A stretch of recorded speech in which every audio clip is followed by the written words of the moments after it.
Vous le savez, lundi, c'est la rentrée, les vacances sont terminées. Pour beaucoup, c'est aussi l'heure de dire au revoir à son amour de vacances. Rencontré au bord de la piscine, ça ne concerne pas que les ados d'ailleurs, hein, c'est les adultes également. Alors, comment survivre à cette séparation, la distance, le manque Sabrina Philippe, vous êtes psychologue. Alors d'abord, c'est vrai qu'on a le sentiment que l'été, la libido est un peu plus forte, on va dire, et donc il y a beaucoup de rencontres d'amour de vacances comme ça. Il y a beaucoup de rencontres l'été, surtout qu'en vacances, en réalité, on est surtout en vacances de soi-même. Donc on oublie ses obligations, on oublie ses desiderata et on va rencontrer l'autre vraiment, c'est-à-dire uniquement pour ce qu'il est, pas ce qu'on pourrait faire avec lui. C'est du ici et maintenant, tout de suite sur la plage. Mais ça veut dire quoi? C'est le soleil également qui accélère un peu la libido comme ça? C'est le soleil, c'est le fait qu'on soit détendu, on n'est pas au travail, on n'est plus dénudé aussi quand on part dans un pays chaud. Donc tout ça favorise évidemment l'amour. Alors l'amour de vacances, par définition, c'est uniquement pendant les vacances? Ah bah non. Ah bah non, l'amour de vacances, c'est avant tout de l'amour déjà. Donc, et pourquoi on parle d'amour? Parce que l'amour, c'est la santé aussi. Ça, il faut le signaler. On sait que les célibataires, justement, vivent un petit peu moins longtemps, les hommes notamment, 3 ans de moins que les hommes mariés, il faut le savoir. Donc, l'amour, c'est important. Et quand on est célibataire, c'est important de pouvoir trouver quelqu'un avec qui on peut faire sa vie. Et en vacances, on peut vraiment trouver quelqu'un. Alors même si les rencontres sont parfois un peu farfelues, c'est-à-dire qu'on va être amené à être avec quelqu'un qu'on n'aurait pas rencontré dans la vie de tous les jours, quelqu'un qui fait un métier qu'on n'aurait pas imaginé, qui vit à l'autre bout de la planète aussi. Oui, c'est l'occasion de s'ouvrir un peu et de ne pas rencontrer que les gens de son métier et les gens de son entourage. Alors comment on fait pour poursuivre cet amour de vacances? Alors déjà, il faut y croire. Et d'ailleurs, les célibataires en général y croient. C'est-à-dire qu'il y a une étude qui est parue. 56% environ des hommes et des femmes célibataires pensent qu'un amour de vacances peut devenir une liaison durable. Donc il faut y croire. Et puis, il ne faut pas se dire que la distance, c'est un problème. Souvent, on se dit, bon, il est loin, elle est loin, ça n'ira pas plus loin. Et c'est pas vrai. En réalité, les problèmes de distance, quand on n'habite pas dans la même ville, c'est un problème surtout d'entente. Et on met ça sur le compte de la distance. C'est-à-dire quand vous avez le sentiment d'avoir vraiment rencontré quelqu'un avec qui vous êtes bien, vous partagez une intimité agréable, une vraie complicité, en général, vous allez vous arranger pour vous retrouver. Peut-être pas tout de suite, évidemment, c'est moins facile que d'être avec votre voisin ou votre voisine. Mais c'est plus facile d'être avec quelqu'un que vous aimez vraiment que quelqu'un avec qui c'est juste un compromis d'amour, on va dire. Dr Cohen? Moi, dans mon imaginaire, en tout cas, les amours de vacances étaient essentiellement placés sous le signe si, sex and son. Ça veut dire qu'il y avait essentiellement des rapports sexuels. Et là, vous avez parlé d'amour avec le grand A. Moi, dans ma tête, c'est quand même, malgré ce que vous pensez, Jean-Marc, c'est quand même l'occasion de faire des rencontres physiques et de se lâcher plus, d'être débridé. Merci Jean-Marc. Non, mais les rencontres physiques, quelque part, ça ne veut pas dire grand-chose. C'est-à-dire que vous rencontrez quelqu'un qui vous plaît et vous ne savez pas ce qui va se passer. Si vous passez une nuit d'amour fabuleuse, vous avez envie de revoir cette personne le lendemain. Et si c'est encore super, vous avez encore envie de la revoir le lendemain. Et c'est comme ça que se créent les histoires. Truc, hein. Ah bah pour vous, peut-être. Juste pour aller dans le sens du Dr Cohen, c'est vrai que c'est pas du tout la même chose quand même. Quand on rencontre quelqu'un sur la plage, au soleil, quand on a la peau bronzée et qu'on le retrouve ensuite à Paris, dans le métro, et tout blanc, voilà, on n'a pas les mêmes rapports quand même. Alors justement, c'est ça qui va faire la différence. Soit on a vraiment développé une complicité, et on a vécu des moments magiques, et ça marque dans une histoire parce qu'on a envie d'en avoir d'autres avec cette personne.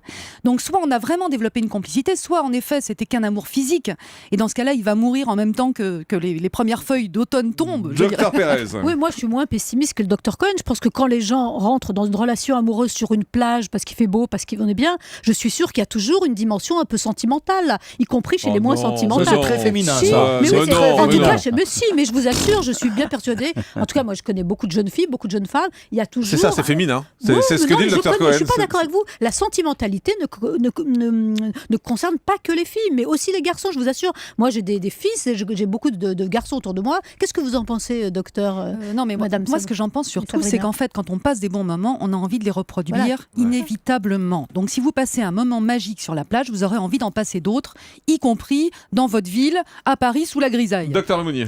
Oui, moi je pense que l'enjeu de Jean-Michel Cohen est tout à fait différent de ce dont on parle nous, mesdames. Oui, vous êtes que des femmes. Ah oui, que des femmes.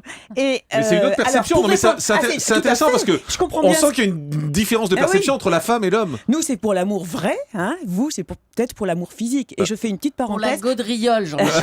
Ah, ça y est, Julie s'en mêle. Ça y est, on est foutu. Et une petite. Alors, Jean-Michel, j'espère que vous sortez couvert. Hein. Attention aux. Mais Jean-Michel, il est marié depuis plus de 30 ans. Qu'est-ce que vous faites Il y a bien longtemps qu'il sort plus, Jean-Michel. Je voudrais qu'on s'arrête un instant, Sabrina Philippe, sur ce qu'on disait. Il y a une différence quand même de perception entre l'homme et la femme. Oui, bien entendu. C'est vrai qu'il y a une différence de perception, mais encore une fois, j'insiste sur ce fait, même pour un homme, quand il passe une nuit magique, il a envie d'en passer d'autres. C'est dans notre nature humaine, homme comme femme, de se dire j'ai passé un bon moment, j'ai envie d'avoir un autre bon moment avec cette Mais personne. on sent que la femme cherche l'amour et l'homme peut-être, voilà, je dis c'est les vacances, quoi, je m'amuse, non? La femme va se projeter dans l'amour. L'homme, lui, ne va pas se projeter, il va se projeter dans le moment présent. Voilà. Mais c'est pas pour ça qu'il n'aura pas envie d'avoir d'autres moments avec cette même personne et que l'histoire va se créer à son insu. Docteur Pérez? Oui, non, mais c'est ça que je voulais dire aussi, c'est qu'on commence par une histoire physique, et puis à un moment donné, il y a une magie qui s'installe, parce que quand il y a deux personnes en face de l'autre, tout est possible, physique, mais aussi sentimental, aussi psychologique, et donc des choses peuvent se créer. D'ailleurs, je me demande, est-ce qu'il y a beaucoup de gens qui se marient après des amours de vacances? Mais il y en a plus qu'on ne le pense, Voilà. en tout cas. Donc, C'est pas voyez. seulement une rencontre de plage. Anne Le Gall, un Mais témoignage. je confirme, je suis mariée et j'ai rencontré mon mari en Ah bah vacances. voilà. Et Voilà. vous vous êtes dit tout de suite, c'est Non. sérieux? Ou vous vous êtes dit, je m'amuse? Non, c'est Honnêtement. progressivement que ça vient, ça Bon, s'installe. voilà. C'est ça. Et vous obligé de faire des UV tout le temps maintenant pour rester bronzé. Non mais moi, je voulais vous poser une question, c'est quand vous avez cet amour de vacances, je rentre sans langue de bois, est-ce qu'il faut vraiment insister pour que ça continue derrière ou bien est-ce qu'il faut attendre le coup de téléphone de l'autre? Mais tentez-le et vous ne perdez rien à le tenter. Parce que parfois, justement, ça donne lieu à de très très belles histoires. Alors, on va aller au standard d'Europe 1, justement. On va prendre Paul, qui nous appelle de Paris. Bonjour, Paul. Bonjour Jean-Marc. Bienvenue sur Europe 1. Vous avez 32 ans. Vous étiez en vacances avec une bande de potes. Vous avez rencontré une fille qui était en couple, c'est ça? Ouais, elle était en couple à ce moment-là, et moi aussi d'ailleurs. Et sympa. il s'est passé, alors pour le coup c'était l'amour avec un grand A, hein, c'était quelque chose d'assez romantique. Ouais. Et immédiatement, il s'est rien passé dans l'immédiat, mais effectivement on est resté en contact dans les semaines qui ont suivi. On s'est un petit peu perdu de vue l'année à Paris qui s'est écoulée. Moi j'étais pas à Paris à l'époque, je faisais des études en province, et on s'est revus en fait l'été suivant. Et là, c'est parti, et ça va faire 10 ans aujourd'hui. Ah oui, d'accord. Donc, c'est un amour de vacances. Ça a débuté en vacances et ça a duré ensuite, en fait. Beau. Bah, en fait, c'est le hasard a fait qu'on s'est revus l'année d'après, et cette fois-ci, on était tous les deux célibataires. Peut-être d'ailleurs en grande partie parce que on avait eu cette espèce de flash un an avant. Alors c'est peut-être inconscient, mais toujours est-il qu'à ce moment-là, on était totalement prêts, et c'est à ce moment-là que ça s'est fait. Donc on est effectivement très loin du 6 Sex and et des peaux bronzées, etc. C'était vraiment le grand amour. Alors le hasard a fait que c'était sur un lieu de vacances. Mais voilà comment ça s'est passé pour moi. Mais vous avez le sentiment que c'est le hasard ou le fait que ce soit l'été, qu'il y ait le soleil, qu'il y ait la mer, tout ça, ça rend les gens plus beaux quand même. Ouais, non, mais c'est vrai. Après, c'est dur pour moi de prendre du recul là-dessus, mais effectivement, c'est une station balnéaire magnifique en Bretagne Nord, le granit rose, un beau soleil, effectivement les peaux bronzées.